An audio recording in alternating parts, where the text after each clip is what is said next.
how to use a buttonhole foot. This is the beast that conquered me for about 20 years. I finally figured it out, and now I'm the boss. So this is where it clips onto your machine. We're going to do that together here in just a minute. It's very simple once you remember how it goes. I'm going to start by talking about what I'm working on. This is a cutaway coat I made for my son. I've measured my buttonholes based on how many buttons they had left at Joann's for this particular style, and it was 10. Normally a cutaway coat like this would have 12 or 14 or even 16. Very, very fancy for a gentleman of the Regency era, and that would be when King George III was indisposed because of his mental illness or porphyria or whatever you think the theory is there for what was going on with him. But his son, Prinny, took the reins of the monarchy in the early 1800s, and this particular cutaway coat was very stylish and de rigueur if you were in society, as they say. So we're just going to measure out my buttonholes as I have done. I see where some of them have faded a bit, so I'm just going to measure these back out. So I had 10 buttons. I know I want 5 here, 5 here. So I've done 1, 2, 3, 4, 5 here. And then if this little thing flaps a little bit, I'll put a hook and eye there. I had my son try it on. So I marked where I know it needs to fit, so that when I go to do my buttons, I will put them here, and I know the line of where it fits his chest. Just reinforce that line a little bit. These are my cuff buttons, and I have not measured to put those on yet. As you know, fuzz gets everywhere. So I'm just using my Omni Grid. I have 2 buttons for each cuff. Yeah, this is the right side. So my cuff is right at 4 inches, so I want to do maybe at 1.5 and 3. Kind of gives you the cuff there. And I'll do that on the other side as well.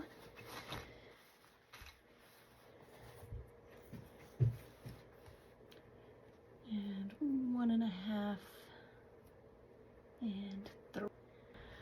Let's do one last thing right here. The way that the buttonholer measures the size of the button for you, and you don't have to guess, is you stick it right here in the back. Now this is a big round button. As you can see, it has an embossing on it. It's really tall this way. It may not fit here, and I don't believe that it will, but I know that's the size that I need. So I'm going to be careful with that. Let's see if it'll fit one of these tiny ones, which absolutely still has the same problem. It's very tall. So that one will fit. When we get over there, the little one will fit. Let me do the big one more time. So I have the right measurement, and there it is. So we're going to go over to the machine now. I'm going to start with replacing my needle.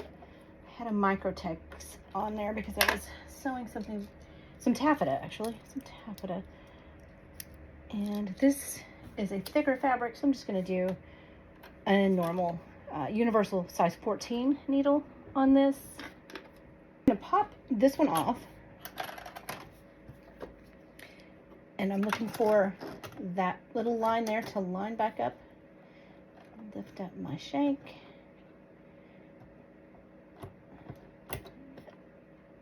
And it clicks on there, and you know it's on. Oh, I really should have done that first. There we go. The good thing about knowing how to thread your sewing machine is that you can probably thread 99% of the machines out there that are not threaded by air or a serger. Those thread much differently. What I'm going to do is practice my buttonholer. First, I'm going to find my buttonhole. Move the camera just a second. This is a Brother CS 6000i computer sewing machine. It has all these 59 built-in stitches. I'm going to choose number 30. So I just come over here, 30, and it has adjusted everything for me. And to make sure it is what I want it to be, I'm just going to take this piece of scrap fabric. One of the things you need to remember about making a buttonhole is that it will start here. So for example, when I put my jacket under here, this will be the edge of the fabric right here. The edge of the coat will be here, and it will go backwards into the chest area there. So I'm going to pretend that this is what I have. I'm going to stick it on here. And I'm just going to do this. I keep my machine on fast most of the time, but buttonholes are something that I want to go medium on. So I'm just going to make sure that my thread is kind of out of the way, if I can get a hold of it. Maybe I can't. There we go. I'm just going to start, and it's giving me an error code. I don't know why. Am I connected? Everything's on. Let's stop and see what that is. I know what that code is for. On most machines, they have this little tailgate that comes down here. You can't see it, but it's a little piece that comes down and it goes in between the pieces on the buttonholer in the back, and that's the amount of space that is going to make that buttonhole. It's kind of the guard for that size. And remember, we put my button in the back and we know exactly how big that is. Well, it has those two little feet on there that, I'll show you, that make that decision. It goes right between here.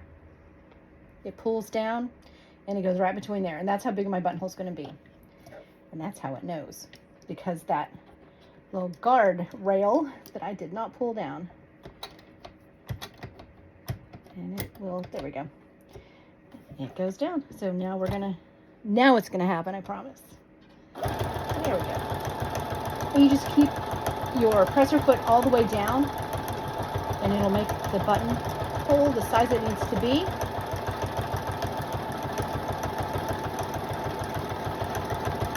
Now on my jacket, I know that fabric is really thick, and I may need to guide it a little bit more than what I need to do on this thin polyester.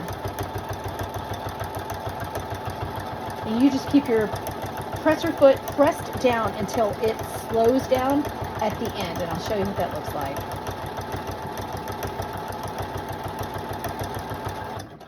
There it is. That's how you know it's over. It stops itself.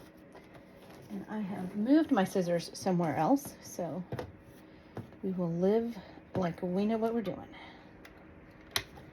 So there's my buttonhole, and there's my button, and it's going to fit right through there, maybe just a little bit big. So I'm going to tighten that up just a little bit by pushing in a couple of clicks on the back.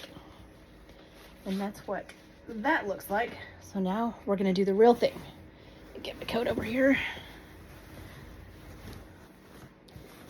And I'm going to start at the end that is the most open. And again, this is thick, so I'm going to put this in here. So wool blend lined with a velour, so it's really thick. I have a hand stitched seam here that I'm going to line up with this piece. Use this for a pointer, with this line right in here. That way I know all my buttonholes are in the same place. I'm just going to clamp it down. And again, my thread is going to come up with me, and we're going to go with another one. And I'm not really doing anything here because it's moving on its own.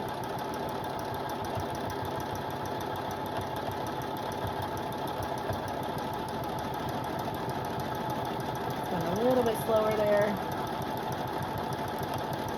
Pulling just gently.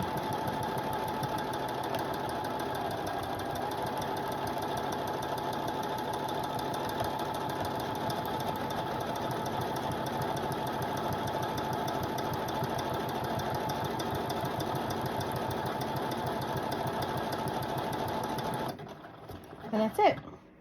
The way I do my buttonholes, I don't clip my threads in between my buttonholes. 1, 2, 3, 4, 5. Okay, this one kind of faded on me a little bit.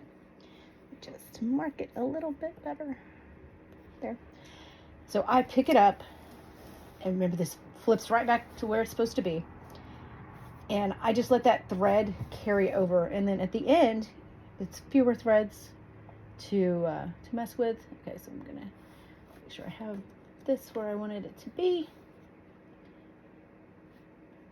All right, and that's how the buttonholes are gonna go. I'm gonna go do all of these. I won't do buttonholes on the other side. I'm just gonna put the buttons there because they don't attach to anything. And that was the style. Unless you are making something that does have double buttonholes, just do the one side. It's a lot of work. I don't aim to be historically accurate. I am historically convenient. So that's the way I sew. Kind of the way I live my life. I'll meet you back when I am ready to do the sleeve or the cuff.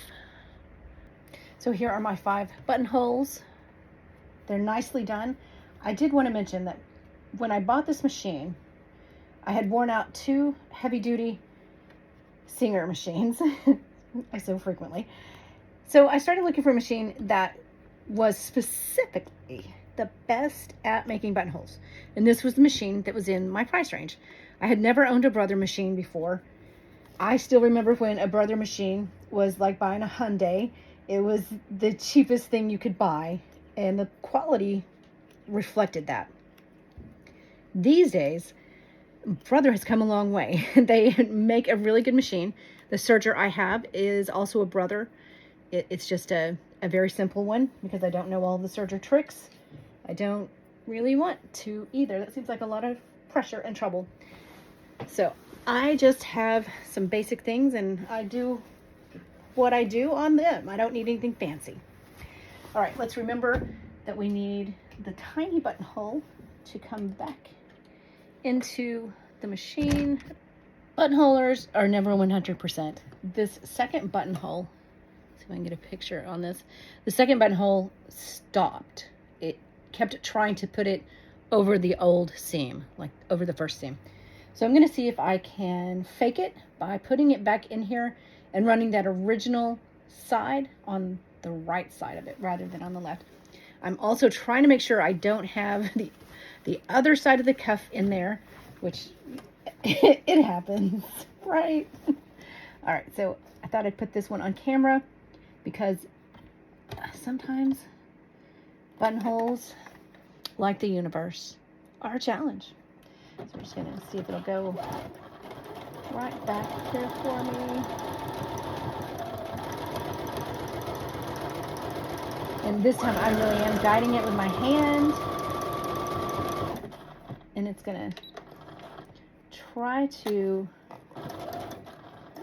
okay, so I'm gonna call that good and move on with my life. I don't quite have the right kind of heading stitches on this one, so when I cut it, I'm gonna be very careful and make sure that I have paid attention. It's not that bad on the back, which means it can't be that bad on the front, right? It's my working theory. Just trimming these extra threads off.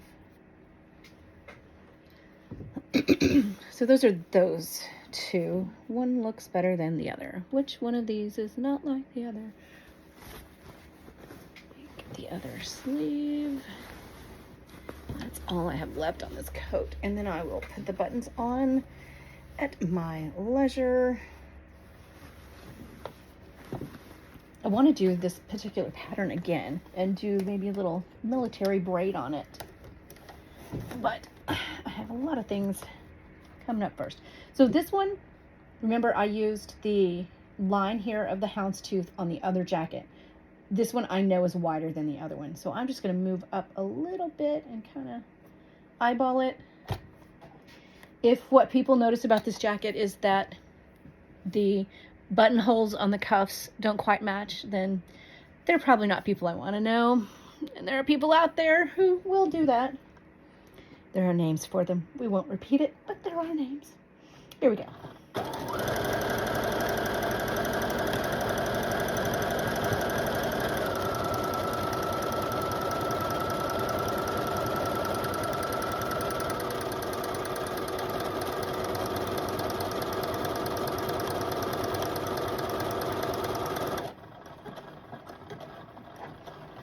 You may have noticed I did speed up my stitches.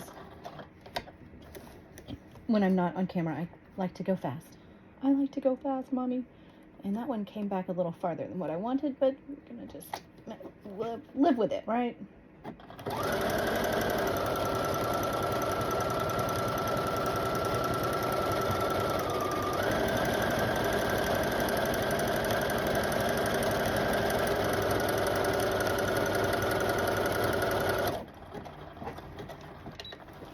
And there we have it. Buttonholes. Not as hard as you think they are, because your machine is probably smarter than we are. And that's the truth of it.